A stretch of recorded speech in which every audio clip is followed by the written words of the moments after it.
Salam, perkenalkan saya Beria Nutrian Tidamanik dari kelas 2B dengan NPM 2110637000559. Prodi PJKR Fakultas FKIP Universitas Singapura Bangsa. Sebelumnya yang terhormat Ibu Dr. Inem Rahayu Purnamaningsi selaku dosen pengampu mata kuliah perkembangan peserta didik. Puji syukur kehadirat Tuhan Yang Maha Kuasa, di mana atas berkatnya kita dapat berkumpul di sini dalam keadaan sehat walafiat. Di sini saya akan memenuhi tugas presentasi individu dari MK Perkembangan Peserta Didik, yaitu presentasi tentang materi tugas-tugas perkembangan dan permasalahan. Pengertian peserta didik. Perkembangan merupakan suatu tahapan baik fisik maupun psikis ke tahapan selanjutnya. Proses kehidupan individu terbentang dari mulai fase usia kandungan sampai fase usia tua. Namun seiring waktu, adanya perkembangan, ada pula permasalahan yang mulai ditemui. Oleh karena itu, tugas seorang tenaga pendidikan haruslah tahu keadaan peserta didiknya dan harus mengarahkan pada hal-hal positif dengan cara mengetahui tugas-tugas perkembangan dan permasalahan.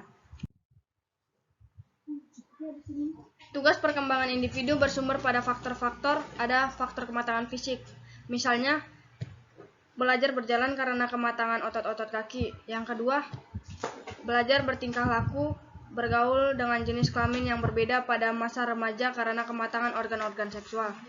Yang kedua, ada tuntutan masyarakat, misalnya belajar membaca, belajar menulis, belajar berhitung, dan belajar berorganisasi. Yang ketiga, ada tuntutan dorongan dan cita-cita itu sendiri, yang misalnya memilih pekerjaan, memilih teman hidup. Masa perkembangan, tugas perkembangan masa bayi dan kanak-kanak awal, tugas perkembangan masa kanak-kanak akhir dan anak sekolah, tugas perkembangan masa remaja, dan tugas perkembangan masa dewasa awal. Macam-macam perkembangan peserta didik. Yang pertama ada perkembangan minat. Yang kedua ada perkembangan keterampilan motorik, di mana awal masa kanak-kanak merupakan masa yang paling baik untuk mempelajari keterampilan tertentu. Karena menurut Harlock tahun 1992 ada 3 alasan, yakni yang pertama anak senang mengulang-ulang, sehingga dengan senang hati mau mengulang suatu aktivitas sampai terampil. Yang kedua, anak-anak bersifat pemberani, sehingga tidak terhambat rasa takut kalau mengalami sakit atau diejek teman-teman sebagaimana ditakuti oleh anak yang lebih besar. Yang ketiga, anak muda dan cepat belajar karena tubuh mereka masih lentur dan keterampilan yang dimiliki baru sedikit, sehingga keterampilan yang baru dikuasai tidak mengganggu keterampilan yang sudah ada. Implementasinya pada pendidikan, yaitu sebagai pendidik, anak perlu memperhatikan keseimbangan gizi agar pertumbuhan anak secara konsisten terjamin berjalan baik. Sehubungan dengan perkembangan motorik tangan, anak dapat dilatih kemandiriannya yang terkait dengan kehidupan sehari-hari seperti berpakaian sendiri, mandi sendiri, dan lain sebagainya. Selain itu, anak mulai dilatih menggunakan gunting, pensil maupun krayon untuk mengembangkan keterampilan motorik lainnya. Untuk perkembangan motorik kaki, anak dapat distimulasi dengan permainan sepeda roda 3, bermain bola, dan permainan lain yang banyak mengaktifkan kaki.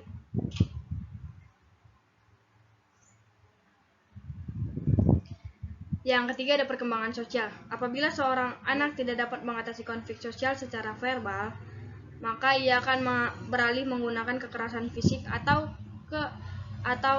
untuk dapat mengatasinya. Dalam hal ini, pendidik perlu membantu anak bagaimana cara mengungkapkan perasaannya secara verbal dan mengatasi konflik sosial yang ada secara verbal pula. Misalnya, harap jangan mengambil balok biru itu dari saya membutuhkannya untuk membuat bangunan rumah.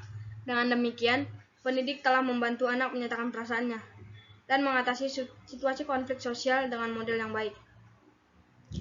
Dan implementasinya pada pendidikan seperti perilaku prososial terlihat apabila anak menunjukkan empati atau altruisme. Anak-anak prasekolah sering menunjukkan perilaku agresif untuk mempertahankan mainannya. Sebagai pendidik, penting untuk memberikan model tentang perilaku prososial kepada anak-anak tersebut. Salah satu kunci penting untuk memahami orang lain ialah kemampuan untuk memprediksi dan menjelaskan perilaku orang dengan menggunakan sudut pandang yang berbeda. Yang keempat ada perkembangan moral. Dengan mengambil sudut pandang orang lain akan membantu anak memahami apa yang benar dan apa yang salah. Melalui interaksi anak dengan orang lain, ia segera menangkap apa yang diharapkan dalam situasi sosial, dan anak-anak akan sampai pada perkembangan sejumlah pemahaman sosial. Misalnya, Ada sejumlah peraturan sosial seperti mengatakan tolong, terima kasih, dan maaf. Kata-kata tersebut akan membantu mereka mendapatkan objek yang mereka inginkan. Ketika anak berinteraksi, mereka akan berhubungan dengan konsep tentang keadilan, kejujuran, kewajiban, dan kebaikan. Oleh karena itu, Damon menyatakan bahwa kesadaran moral anak diperoleh dari pengalaman sosial yang normal. Kemudian ada perkembangan kognitif.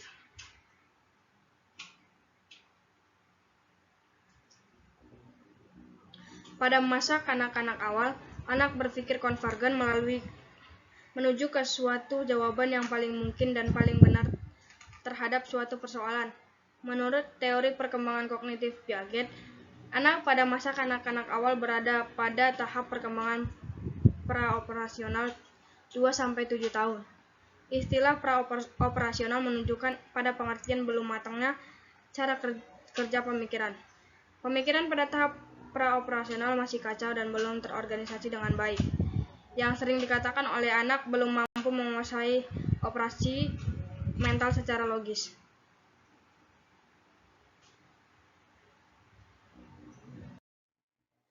Adapun permasalahan yang sering terjadi yaitu yang pertama ada perselisihan, merusak fasilitas sekolah, kurang menghormati warga sekolah, dan sering terjadi bullying.